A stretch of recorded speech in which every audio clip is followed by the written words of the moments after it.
Welcome to Manvika WCIS। Last lecture में हमने Indian judiciary का जो स्ट्रक्चर है उसके बारे में जाना था। इसके अलावा इंडियन जुडिशरी के जो फीचर्स थे उनके बारे में जाना था, और हमने आर्टिकल 124 का क्लॉज 1 से लेके क्लॉज 7 तक क्या लिखा है इसके बारे में जाना था। इसके साथ साथ जो सुप्रीम कोर्ट और हाई कोर्ट के जजेस को हटाने की प्रक्रिया, जिसे हम इम्पीचमेंट भी कहते हैं, यानी महाभियोग प्रक्रिया के बारे के से भी जानते हैं, तो उसके बारे में जानना था। आज हम जो अदर फैक्ट्स हैं न्यायाधीशों से संबंधित उसके बारे में जानेंगे। जैसे अब सबसे पहले देखिए, आपको पता होना चाहिए वर्तमान मुख्य न्यायाधीश कौन है। धनंजय यशवंत चंद्रचूड़। ये कौन से नंबर के हैं? 50वें नंबर के। और वर्तमान में सुप्रीम कोर्ट में कितनी महिला न्यायाधीश हैं? तो 3 महिला न्यायाधीश हैं, जिनके नाम ये हैं हेमा कोहली, PV नागरत्ना और बेला त्रिवेदी।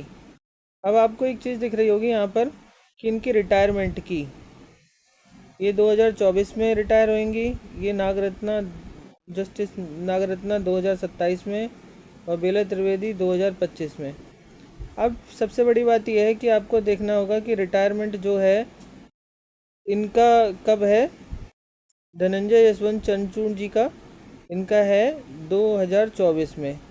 इसके बाद में हमने और जो जस्टिस हैं इनके बाद में जो सीनियर कॉलेजियम में हैं उनका भी रिटायरमेंट हो जाएगा जब तक नागरत्ना BV नागरत्ना है इनका नंबर आएगा। तो चांसेस ये कहे जा रहे हैं कि अगर सीनियोरिटी का यही सिद्धांत लागू रहा तो पहली महिला मुख्य न्यायाधीश का दर्जा जस्टिस BV नागरत्ना को मिलने की उम्मीद है। जैसा कि उम्मीद है केवल सीनियरिटी का, अगर ये जो कॉन्सेप्ट है यही चलता रहा तब। बाकी तो देखते हैं, समय बताएगा क्या होगा। तो ये तीनों आपने देखी। अब सबसे बड़ी बात आती है महिला न्यायाधीश का। अभी तो हमने देख लिया जो अभी तक कोई भी महिला मुख्य न्यायाधीश नहीं बनी है, यानी कि चीफ जस्टिस ऑफ इंडिया के पद पर कोई महिला नहीं बैठी है, विराजमान हुई है। अब बात आती है सुप्रीम कोर्ट में। ये जो महिलाएं तो ऊपर अभी देख ली वर्तमान में, लेकिन ये क्वेश्चन आएगा कि सुप्रीम कोर्ट में नियुक्त पहली महिला न्यायाधीश कौन थी? वो थी फातिमा बीबी। ये 1989 से 1992 तक रही थी सुप्रीम कोर्ट में न्यायाधीश के पद पर। और सबसे बड़ी बात यह है, आपको ये सोचना पड़ेगा। ये देखिए 1989 में, अब देखिए कितना 1950 से लेके और 1989 तक कोई महिला न्यायाधीश सुप्रीम कोर्ट में नहीं बनी, न्यायाधीश भी नहीं बनी सुप्रीम कोर्ट में। और अभी तक कोई भी चीफ जस्टिस नहीं बनी है। तो ये कुछ सोचने पे मजबूर करता है कि इस क्षेत्र में महिलाओं का अभी तक वो योगदान नहीं हो पाया है। कारण क्या है, ये सोचने का विषय है। अब बात आती है, जैसा कि हमने 124 क्लॉज 3 में पढ़ा था, जाना था कि 3 तरीके के लोग बन सकते हैं सुप्रीम कोर्ट के जज। हाई कोर्ट का जज कोई हो, वो एलिवेटेड होके सुप्रीम कोर्ट का जज बन सकता है। कोई हाई कोर्ट में प्रैक्टिस करने वाला एडवोकेट हो, वह भी बन सकता है। और कोई पारंगत विधिवेत्ता हो। उनके सबके अपनी कुछ शर्तें हैं, वो हमने देखी थी। तो वकील के कोटे, यानी कि डायरेक्ट फ्रॉम द बार, कौन बनी थी पहली महिला न्यायाधीश? जो है पुरुष के बारे में तो जानेंगे, लेकिन पहले महिला न्यायाधीश को समझना बहुत ज़रूरी है, क्योंकि इंदु मल्होत्रा हैं। ये अप्रैल 2018 में बनी थी और 2021 तक सुप्रीम कोर्ट में न्यायाधीश के पद पर रही थी। तो इन्हें ये गौरव प्राप्त है कि first women advocate to be elevated as a जज of Supreme Court of India directly from the bar. अब बात करते हैं कि अब तक सुप्रीम कोर्ट में नियुक्त कुल कितनी महिला न्यायाधीश हैं। ये 11 हैं। फातिमा बीवी, जैसा कि हमने देखा, ही सबसे पहली थी, 1989 में बनी थी। फिर सुजाता मनोहर, रूमा पाल, ज्ञानसुधा मिश्रा, रंजना देसाई, आर भानुमति, इंदु मल्होत्रा, इंदिरा बनर्जी, हिमा कोहली, बेला त्रिवेदी और नागरत्ना। अब ये तीनों तो इस समय हैं वर्तमान में, ये तीनों जो हमने अभी देखी वर्तमान में हैं 9, 10, 11 नंबर। और बाकी ये आपने देखा 11 कुल महिला न्यायाधीश अब तक बनी हैं। अब बात करते हैं, एक क्वेश्चन अक्सर पूछा जाता है, फर्स्ट सीजेआई कौन थे? हरिलाल जे कानिया। अब इनके बारे में थोड़ा सा जान लीजिए।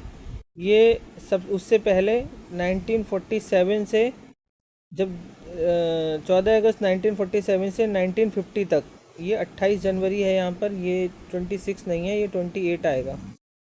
28 जनवरी तक कहाँ थे, क्या थे? फेडरल कोर्ट के चीफ जस्टिस थे। फेडरल कोर्ट था, आपको मालूम होगा, जब तक हमारा सुप्रीम कोर्ट स्थापित नहीं हुआ था उससे पहले फेडरल कोर्ट था। और ये जो first chief justice of India जो सुप्रीम कोर्ट के बने थे, कौन बने थे? यही हरिलाल जे कानिया। क्योंकि इन्हीं को अनुभव था फेडरल कोर्ट का, तो इन्हीं को बनाया गया सुप्रीम कोर्ट का भी चीफ जस्टिस। और ये भी 28 जनवरी 1950 से 6 नवंबर 1951। तो ये थोड़ा डेट सही कर लीजिएगा। तो ये है। अब यही चीज़ दी हुई है यहाँ पर। फेडरल कोर्ट के फोर्थ या अंतिम चीफ जस्टिस कहें, इन्होंने ही डॉक्टर राजेंद्र प्रसाद जी को शपथ दिलाई थी, क्योंकि राष्ट्रपति को शपथ कौन दिलाता है? Chief justice of India. इससे पहले मुख्य न्यायाधीश पर ये पहले ऐसे व्यक्ति थे जिनका मुख्य न्यायाधीश के पद पर रहते हुए निधन हुआ था, इसीलिए इनका कार्यकाल 1950 से 1951 तक ही है। इसके अतिरिक्त एक और जो थे मुख्य न्यायाधीश सब्यसाची मुखर्जी, इनके बारे में आगे जानेंगे। इनका भी निधन पद पर रहते हुआ था। तो केवल ये दो लोग हैं जिनका पद पर रहते हुए निधन हुआ था। और कौन है? चीफ जस्टिस ऑफ इंडिया की बात चल रही है। अब जो क्वेश्चन का स्तर बदलता जा रहा है, तो पहले के अलावा हमें दूसरे और तीसरे भी पता होने चाहिए। सेकंड थे एम पतंजलि शास्त्री और थर्ड थे मेहरचंद महाजन। अब कुछ जो फैक्ट्स हैं इस तरीके के हैं जो पूछे जा सकते हैं। अब हमने जो बार के कोटे से महिला को देखा था न्यायाधीश बनते हुए, अब हमने वकील के कोटे से ही सुप्रीम कोर्ट में न्यायाधीश बनने वाले और बाद में सीजेआई भी बने, चीफ जस्टिस ऑफ इंडिया के पद पर भी पहुंचे, वो दो लोग हैं ऐसे। ये दो लोग कौन है? एस एम सीकरी, सर्वमित्र सीकरी, जो 1964 से 1971 तक तो सुप्रीम कोर्ट के जज रहे, और उसके बाद में 1971 से 73 तक ये चीफ जस्टिस ऑफ इंडिया रहे।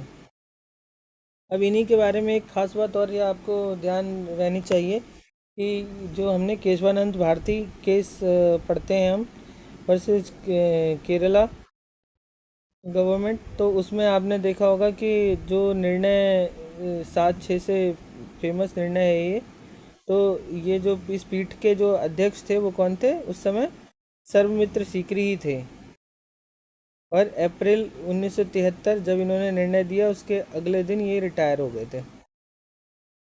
अब इसी तरीके से उदय उमेश ललित, यू ललित, ये 2014 से 2022 तक तो जज रहे थे, और उसके बाद में 27 अगस्त 2022 को ये कौन बने थे? Chief justice of India 49th, यानी कि इनसे पहले वाले जो हमारे अभी वाई बी चंद्रचूड़ हैं उनसे पहले वाले यही थे 49th। तो ये भी हमारे एडवोकेट के कोटे से न्यायाधीश बने थे, उसके बाद में कहाँ तक पहुँचे? चीफ जस्टिस ऑफ इंडिया का पद भी इन्होंने प्राप्त किया था। तो ये दो लोग हैं। अब बात आती है कुछ जो चीज़ें हमें पता रहनी चाहिए। ये अभी जो करंट के जो हैं इनके बारे में हमें ध्यान रहना चाहिए, कौन कौन बने थे। तो एक सीरियल से अगर पूछा जा सकता है तो वो होना चाहिए। 50 में हमें धनंजय यशवंत चंद्रचूड़ और यू ललित, 49 में ये तो याद रहेंगे, लेकिन ऊपर 41 ये हमने 2014 से इसलिए लिया है क्योंकि ये नरेंद्र मोदी गवर्नमेंट जब बनी थी उसके बाद से सबसे पहले राजेंद्र लाल लोढ़ा बने थे, और उसके बाद में एच एल दत्तू, फिर तीर्थ एस ठाकुर, जगदीश सिंह खेहर, दीपक मिश्रा, रंजन गोगोई, शरद अरविंद बोबड़े, फिर एन वी रमन्ना, फिर यू ललित, फिर धनंजय यशवंत चंद्रचूड़। अब अगर ये इनका नीचे वाले 47, 48, 49, 50 को जान के याद करना है तो इनको तो आसान है। श्री राम लला का मंदिर बनवाने में चंद्रचूड़ का योगदान। अब बात यह जाती है, चंद्रचूड़ जो थे वो उस पीठ में भी थे। डीवाई चंद्रचूड़ जी, जो अयोध्या का निर्णय आया था, अयोध्या के राम मंदिर का निर्णय, तो उसे इसमें ये भी थे। तो इसलिए श्री चंद्र राम लला का निर्णय चंद्रचूड़ जी के द्वारा। तो इस तरीके से याद कर लीजिए, श्री मतलब शरद अरविंद बोमड़े, राम लला मतलब बीवी रमन्ना रमन्ना, लला मतलब ललित यू ललित, और चंद्रचूड़ जी ने दिया। अब ऐसे ही ऊपर करना चाहेंगे तो उसको भी कोई ट्रिक बना सकते हैं। तो वैसे ये चीज़ें, अब मेन आता है कि अब ये कुछ विशेष बातें हैं जिनके बारे में पूछा जा सकता है अगर कोई ज़्यादा फैक्चुअल पेपर आता है तब। वैसे भी ये पता होना चाहिए, एक हमारे लिए ज़रूरी चीज़ें हैं। 9th CGI थे के सुब्बा राव। अब इनके बारे में ख़ास बात ये रहती है कि इन्होंने जो है 1966 से 67 तक ये चीफ जस्टिस ऑफ इंडिया रहे थे। इन्होंने त्याग पत्र दिया था, उसके बाद में राष्ट्रपति का चुनाव लड़ा था। राष्ट्रपति का चुनाव उस समय किसके अगेंस्ट में लड़ा था? इन्होंने डॉक्टर जाकिर हुसैन जी के अगेंस्ट में लड़ा था, तीसरे राष्ट्रपति। लेकिन ये हार गए थे और जाकिर हुसैन जी राष्ट्रपति बने थे। फिर हिदायतुल्ला जी को तो सभी जानते हैं, ये 11th थे, ये एक्टिंग प्रेसिडेंट बने थे। और 14th अजीत नाथ रे, जो कि हम अभी आगे इनके बारे में जानेंगे कि ये चर्चा में क्यों रहे। और ये अप्रैल 1973 से 1977 तक रहे थे। ऐसे ही मिर्ज़ा हमीदुल्ला बेग के बारे में जानेंगे कि ये क्या है। अब ये याद रखना होगा कि अजीत नाथ रे ये कब बने थे? ये उनके एस एन सीकरी, जो अप्रैल 1973 में रिटायर हुए थे, जिन्होंने केशवानंद भारती पीठ की अध्यक्षता की थी। तो उसके 13 नंबर के थे। उसके बाद में अजीत नाथ रे को बनाया गया था, फिर मिर्ज़ा हमीदुल्ला बेग को बनाया गया था, ये थे।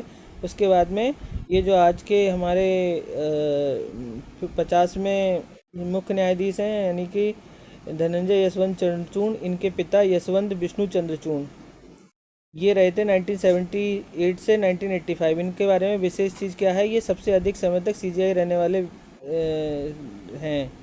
सबसे अधिक समय तक चीफ जस्टिस ऑफ इंडिया रहे थे, 7 वर्ष 139 दिन। तो अब ये 13, 14, 15, 16 याद रहने चाहिए।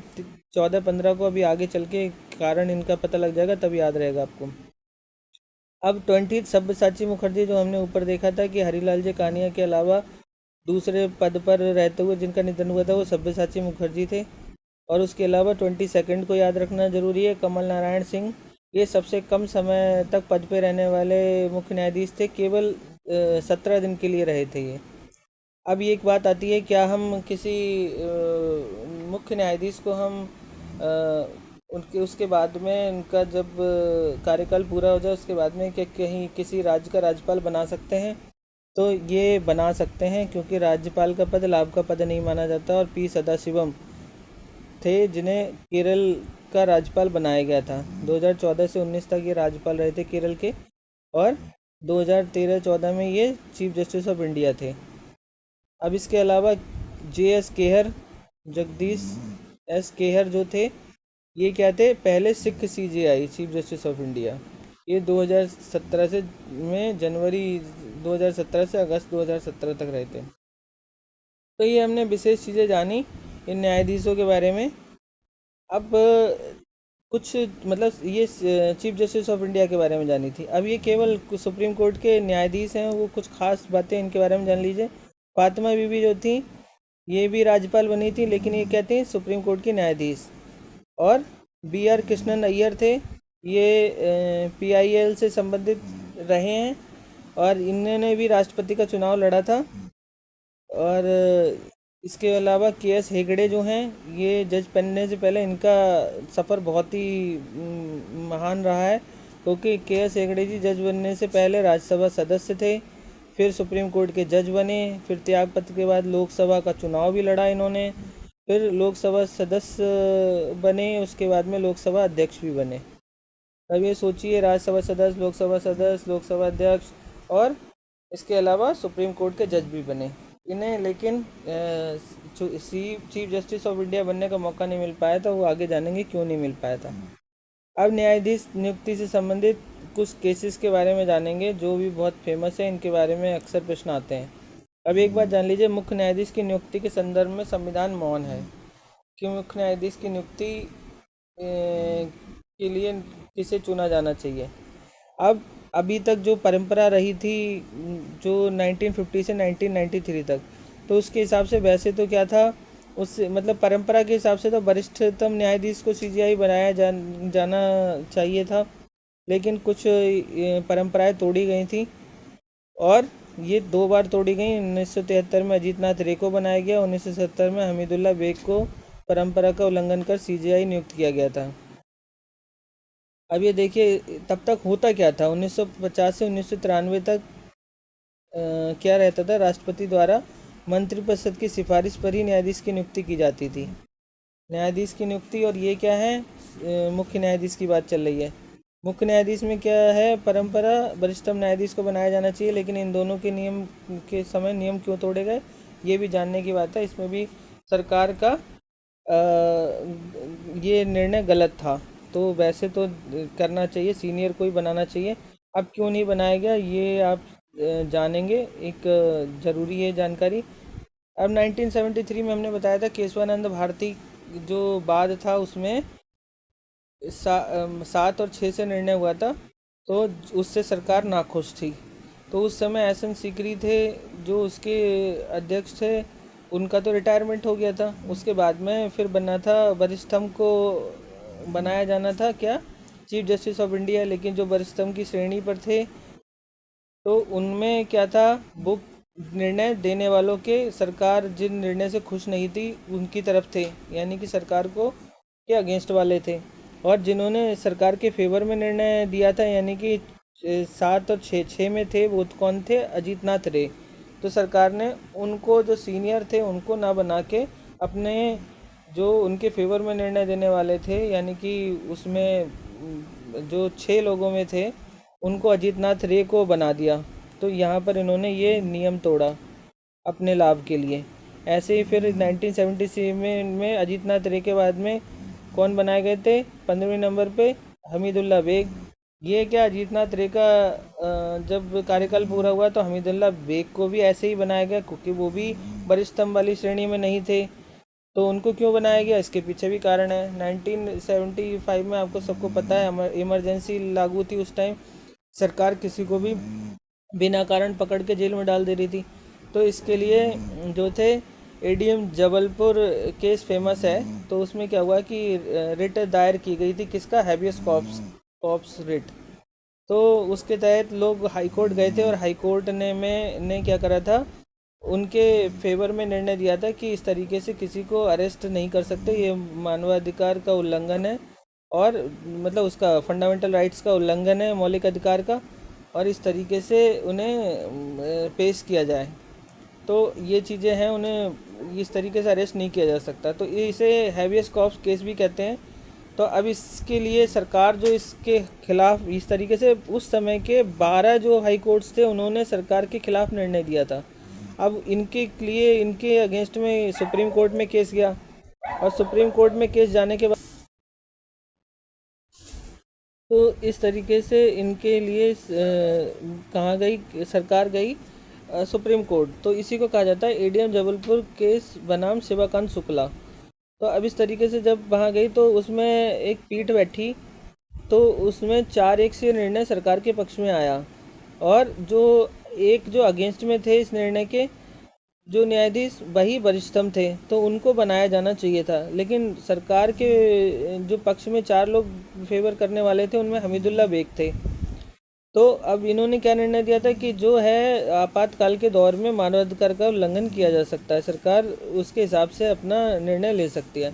तो ये चीज़ था, तो इसलिए हमीदुल्ला बेग को इस चीज़ का क्रेडिट, मतलब इस चीज़ का लाभ मिला। अब ये लाभ ही कहा जाएगा, क्योंकि सीनियरिटी को तोड़ा गया, और हमीदुल्ला बेग को परंपरा का उल्लंघन करते हुए सीजीआई नियुक्त किया गया।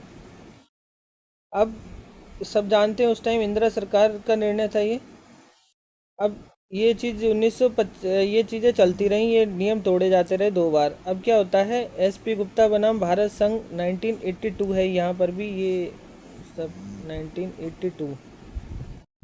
इन 1982 का ये जजेस ट्रांसफ़र केस कहलाता है। इसे फर्स्ट जजेस केस भी कहते हैं। ये क्या था, इसमें क्या हुआ कि ये जानने की ज़रूरत है कि उस समय आर्टिकल जो 222 है उसके तहत क्या है कि मतलब ये है कि जो भी जजेस के ट्रांसफ़र होंगे, हाई कोर्ट के जजेस के ट्रांसफ़र होंगे, उसके लिए जो राष्ट्रपति को ट्रांसफ़र करने की अथॉरिटी है, लेकिन वो जो हैं चीफ जस्टिस ऑफ इंडिया से कंसल्ट करके उनको ट्रांसफ़र करेंगे। लेकिन ऐसा नहीं हुआ था, चीफ जस्टिस ऑफ इंडिया यानी कि मुख्य न्यायाधीश से कोई सलाह नहीं ली गई थी, कोई उनसे डिस्कशन नहीं किया गया था, लेकिन ट्रांसफ़र कर दिए गए थे। तो इसी के अगेंस्ट में एसपी गुप्ता ने केस किया था। तो एसपी गुप्ता बनाम भारत संघ केस कहलाता है ये। तो अब इसी मामले में जो सुप्रीम कोर्ट ने निर्णय दिया था, तो उन्होंने सरकार को कहा था कि ये जो ट्रांसफ़र है ये भी बिना चीफ जस्टिस इंडिया की राय के किए गए, ये भी नहीं इस तरीके से किए जाने चाहिए। और उसके अलावा नियुक्ति की प्रक्रिया पर भी ध्यान दिया जाना चाहिए, जिसमें केवल राष्ट्रपति मंत्रिपरिषद की सिफारिश पर ही न्यायाधीश की नियुक्ति कर देते हैं। तो ये चीज़ें नहीं होनी चाहिए, लेकिन ये केवल उन्होंने उनको मतलब बताया था। अब आता है इसी तरीके से ये चीज़ चलती रही। फिर 1982 के बाद में क्या हुआ, supreme court on record association बना भारत संघ का केस 1993 में होता है। यानी कि सुप्रीम कोर्ट में एक एडवोकेट्स का पैनल है, एक संघ है। तो supreme court advocate on record association कहते हैं। तो उन्होंने ये केस किया था। तो इस मामले में उन्होंने न्यायाधीशों की जो प्रचलित व्यवस्था थी उसको उचित नहीं माना था। तो इसीलिए इन्होंने ये केस किया था। तो इस पे जब सुप्रीम कोर्ट ने निर्णय दिया, तो उन्होंने कहा कि प्रचलित व्यवस्था जो है राष्ट्रपति द्वारा मंत्रिपरिषद की सिफारिश पर न्यायाधीश को नियुक्त किया जाना, इसको समाप्त किया जाए और एक कॉलेजियम व्यवस्था की स्थापना की जाए। अब बात आती है कॉलेजियम व्यवस्था क्या होनी चाहिए, इसीलिए इसे सेकंड जजेस केस कहते हैं। कॉलेजियम व्यवस्था को समझ लीजिए। कॉलेजियम में कहा कि कॉलेजियम में कौन होना चाहिए। कॉलेजियम शब्द वैसे संविधान में कॉलेजियम शब्द का उल्लेख नहीं है। ये किसकी देन है, ये देन है यही सुप्रीम कोर्ट के निर्णय की, सेकंड जजेस केस की देन है। तो अब बात आती है कि 1993 में जो कॉलेजियम की बात की गई, तो इसमें सुप्रीम कोर्ट ने क्या कहा, 5 लोग होंगे। ये एससी का मतलब हर जगह सुप्रीम कोर्ट समझिएगा। इसमें अध्यक्ष होंगे चीफ जस्टिस ऑफ इंडिया और 4 सीनियर मोस्ट जजेस होंगे सुप्रीम कोर्ट के। तो इस तरीके से 5 का पैनल बनेगा। तो यही कॉलेजियम कहलाएगा, यही सिफारिश करेगा किसकी, उनके नामों की, जो भी न्यायाधीश बनाए जाएंगे। तो ये चीज़ का निर्णय हुआ। अब इसीलिए इसी को कॉलेजियम व्यवस्था कहते हैं। तो ये कब से लागू है कॉलेजियम सिस्टम, 1993 से। वर्तमान में भी कॉलेजियम व्यवस्था लागू है। अब बात आती है कि थर्ड जजेस केस ये किसे कहते हैं। 1998 में राष्ट्रपति थे कौन, के आर नारायणन। तो इन्होंने क्या था, सुप्रीम कोर्ट से आर्टिकल 143 के तहत कहा जाता है कि सुप्रीम कोर्ट जो है एक सलाहकारी, उसका भी सलाहकारी शक्ति भी है। सलाहकारी का मतलब है राष्ट्रपति उससे सलाह ले सकते हैं। तो 143 आर्टिकल 143 के तहत राष्ट्रपति ने उनसे सलाह मांगी कि जो ये कॉलेजियम सिफारिश करती है, तो इसका क्या राष्ट्रपति मानने के लिए बाध्य है इसको। तो इस पर उन्होंने, सुप्रीम कोर्ट ने इस पर निर्णय दिया कि राष्ट्रपति जो है कॉलेजियम की सिफारिश को एक बार पुनर्विचार के लिए भेज सकता है। मतलब अगर उसे नहीं सही लग रहा है तो एक बार वो उस नाम को वापस भेज सकता है। लेकिन कॉलेजियम दोबारा किसी नाम को भेजता है तो वो उन्हें मानना पड़ेगा। तो इसे थर्ड जजेस केस कहते हैं। तो ये प्रेसिडेंशियल रेफरेंस है, कोई केस नहीं है, बल्कि प्रेसिडेंशियल रेफरेंस है आर्टिकल 143 के तहत। अब बात आती है कि इससे आगे क्या होता है। इसके आगे फिर प्रक्रिया चलती है। वाजपेयी सरकार जो है 1998 में जो है अटल बिहारी वाजपेयी जी प्रधानमंत्री होते हैं। तो वो क्या करते हैं, पूर्व chief justice of India M N Venkata Chaliah, इनकी अध्यक्षता में एक संविधान समीक्षा आयोग गठित करते हैं। संविधान समीक्षा आयोग है ये, गठित करते हैं। तो ये जो है अपनी रिपोर्ट देते हैं। ये 2000 में गठित हुआ था और 2002 में इन्होंने अपनी रिपोर्ट दी थी। तो इसमें रिपोर्ट में उन्होंने क्या सुझाव दिया था कि न्यायिक नियुक्ति आयोग स्थापित होना चाहिए, कॉलेजियम व्यवस्था समाप्त होनी चाहिए। जबकि वो खुद भी क्या थे, चीफ जस्टिस ऑफ इंडिया पूर्व थे, जबकि वो भी कॉलेजियम में रह चुके थे। उसके बावजूद भी उन्होंने कॉलेजियम व्यवस्था को समाप्त करने की बात की। अब बस 2013 तक ये एक मामला लटका रहा।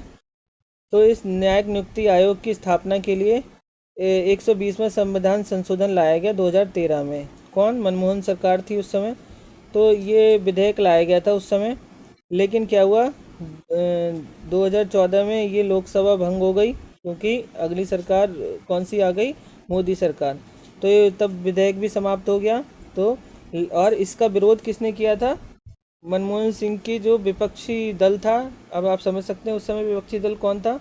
तो ये 120वां संविधान संशोधन जब लाया गया था तो उसका विरोध किया था कि सरकार का हस्तक्षेप न्यायाधीशों को नियुक्त करने में नहीं होना चाहिए। लेकिन जब 2014 में दोबारा सरकार बनती है तो इसके जस्ट अपोजिट 2014 में जो अगली सरकार बनती है वो अपने सोच को बदलती है और 121वां संशोधन लाती है, और वह भी न्यायिक नियुक्ति आयोग के पक्ष में। ये 121 के बाद, 20 के बाद में अगला 121वां संविधान संशोधन सबसे पहला यही लाया जाता है, लोकसभा में लाया जाता है, और जल्दी जल्दी ये पास भी हो जाता है, लोकसभा में भी पास, राज्यसभा में भी पास, और इसके साथ साथ आधे राज्यों की विधानसभाओं से पास होना जरूरी है। तो ये जो है इस तरीके की चीज़ें, तो आधे राज्यों से पास होना जरूरी था ये। तो उस समय कितने थे? 29 स्टेट्स थे और 2 यूटीज़ में, जो यानी कि दिल्ली और पुदुचेरी में भी विधानसभाएं हैं, तो 31, तो 16 राज्यों से इस तरीके से 16 विधानसभाओं से पास होना ज़रूरी था। तो ये जब कब हुआ ये चीज़? 31 दिसंबर 2014 तक ये प्रक्रिया भी पूरी हो गई। जब ये हो गई तो राष्ट्रपति के हस्ताक्षर के लिए भेजा गया और 1 जनवरी 2015 को ये 99 संविधान संशोधन के रूप में लागू हुआ। अब ये देखिए कितना जल्दी ये सारे काम हो गए, दिसंबर 2014 तक सब कुछ हो भी गया, जबकि इसी का पहले विरोध हो रहा था। अब ये चीज़ें राजनीति में चलती रहती हैं, क्यों होती हैं ये नहीं पता हमें, और बाकी आप लोग समझदार हैं, सब जानते हैं। अब 99वां संविधान संशोधन जो है में निम्न आर्टिकल जोड़े गए थे, ये थोड़ा जान लीजिए। अब तो ये रद्द भी हो चुका है, लेकिन फिर भी पता होना चाहिए। आर्टिकल 124A जोड़ा गया था। इसमें एनजेक, नेशनल जज अपॉइंटमेंट कमीशन, नियुक्ति की स्थापना की गई थी उस समय, और इसके जो जो नियुक्ति आयोग थे उसके चीफ जस्टिस ऑफ इंडिया को अध्यक्ष बनाने की बात की गई थी। और अन्य सदस्य जो थे वो 5 सदस्य अन्य होने थे। दो उसमें कौन कौन से होते थे? 2 सुप्रीम कोर्ट के वरिष्ठ न्यायाधीश और भारत का विधि मंत्री, और 2 अन्य व्यक्ति जो राष्ट्रपति द्वारा नियुक्त किए जाने थे, जो कि एक पैनल के द्वारा मतलब नाम सुझाए जाने थे। ऐसे 124B में एनजेक के कार्यों का उल्लेख किया गया था, और 124C में एनजेक के संदर्भ में कानून बनाने का अधिकार संसद को दिया गया था अगर कोई चेंज करना है तो इस तरीके की ये चीज़ें थी। 99 संविधान संशोधन था। लेकिन अब ये फोर्थ जजेस केस क्यों कहा जाता है? अब ये फोर्थ जजेस केस क्यों कहा जाता है? इसलिए फिर से supreme court advocate on record association बना, भारत संघ ने 2015 में फिर केस किया, इस मामले में चुनौती दी कि ये चीज़ें जो हैं एनजेक के अगेंस्ट में उन्होंने चुनौती दी कि हम एनजेक नहीं होना चाहिए। तो अब इसमें जस्टिस JS केहर, जो हमने जाने ही थे, फर्स्ट सिख CJI, तो उनकी अध्यक्षता में एक पीठ गठित की गई थी, और उन्होंने 2015 में अपना निर्णय दिया और 99वां संविधान संशोधन किस आधार पे? आधारभूत संरचना के उल्लंघन, बेसिक स्ट्रक्चर को हानि पहुंचा रहा है ये, इस आधार पर रद्द कर दिया। और ये बेसिक स्ट्रक्चर किस चीज़ को माना इन्होंने? उसका आधार बताया सेपरेशन ऑफ पावर, कि इसमें जो है सरकार का इंटरफियर हो जाएगा। तो अब इससे न्याय व्यवस्था में जो है उसके का सेपरेशन नहीं रहेगा। तो अब ये फोर्थ जजेस केस कहा जाता है। तो हमने देखा ये सारे जो केसेस हैं ये किससे संबंधित हैं? ये सारे न्यायाधीशों की नियुक्ति से संबंधित हैं। फोर्थ जजेस केस जो है वो 99 संविधान संशोधन रद्द करने के लिए, और थर्ड जजेस केस जो था वो प्रेसिडेंशियल रेफरेंस से संबंधित था, और ये जो था सेकंड जजेस केस था कॉलेजियम व्यवस्था से संबंधित है। फर्स्ट जजेस केस केवल जो जजेस ट्रांसफ़र केस के नाम से जाना जाता है। इस तरीके से ये हमने फर्स्ट टू फोर्थ जजेस केस को जाना। और इससे पहले हमने ये भी जाना कि ये जो 2 लोग हैं अजीत नाथ रे और हमीदुल्ला बेग को वरिष्ठतम वाली परंपरा का उल्लंघन करते हुए नियुक्त क्यों किया गया था। अब बाकी इन सारे जजेस के बारे में हमने विशेष बातें जानी थी, बस 2-3 चीज़ें सही कर लीजिएगा। यहाँ पर जो है ये 28 जनवरी कर लीजिएगा, क्योंकि सुप्रीम कोर्ट की स्थापना 28 जनवरी से ही हुई थी। और बाकी आप ये सारी चीज़ें जान ही चुके हैं। धन्यवाद। मानविका WCIS आप सभी के उज्जवल भविष्य की कामना करता है। अगर आपका आज का टॉपिक पसंद आया हो तो लाइक शेयर और सब्सक्राइब करना ना भूलें।